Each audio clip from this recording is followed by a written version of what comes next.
14 నెలలుగా ఫామ్ హౌస్కే పరిమితమై అసెంబ్లీకి రాని కేసీఆర్ ఇప్పుడు తెలంగాణ భవన్కు వచ్చి హడావిడి చేస్తున్నాడని విమర్శించారు ప్రభుత్వ విప్ ఆది శ్రీనివాస్. మునిగిపోతున్న బీఆర్ఎస్ను కాపాడుకోవడానికే కేసీఆర్ ఇలాంటి వ్యాఖ్యలు చేస్తున్నారే తప్ప ఆయన వల్ల ఏం కాదన్నారు. పార్టీ ఫిరాయింపుల కోసం మాట్లాడే నైతిక అర్హత కేసీఆర్కు లేదన్నారు ఆది శ్రీనివాస్. 14 మాసాల క్రితం మీ పార్టీని ప్రజలు పక్కన పెట్టారు. పార్లమెంట్ ఎన్నికల్లో మేము జీరోకే పరిమితి చేశారు.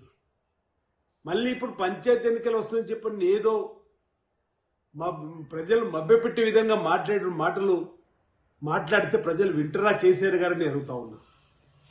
వీళ్ళకి అధికారులతో పని చేయించుకోవడం చేత కాదని మాట్లాడుతున్నాడు.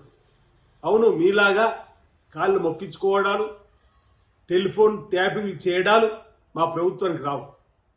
మా ముఖ్యమంత్రి రేవంత్ రెడ్డి గారు ఉప ముఖ్యమంత్రి మంత్రులతోటి ప్రతినిత్యం 18 గంటలు మీలాగా ఫామ్ హౌస్లు ఉంటలేదు, సెక్రటరీ రోడ్లోకి వచ్చి సంబంధిత అధికారులతో సమీక్షా సమావేశాలు పెట్టి ప్రజలకు అందేటువంటి సంక్షేమ ఫలాలు అందేటువంటి కార్యక్రమం చేస్తున్నారు.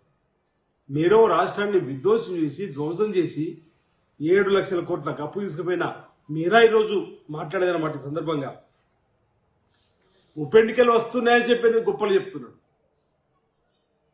పార్టీ ఫిరాయింపుల గురించి మాట్లాడుతున్నారు. అసలు పార్టీ ఫిరాయింపుల గురించి మాట్లాడే నైతిక హక్కు మీకుందని అడుగుతున్నారు.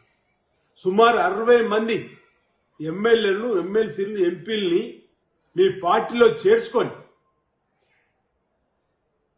ప్రజాస్వామ్యాన్ని కూని చేసిన మీరు మళ్ళీ ఉప ఎన్నికలు వస్తాయి, మేము గెలుస్తామని చెప్పిన మాట.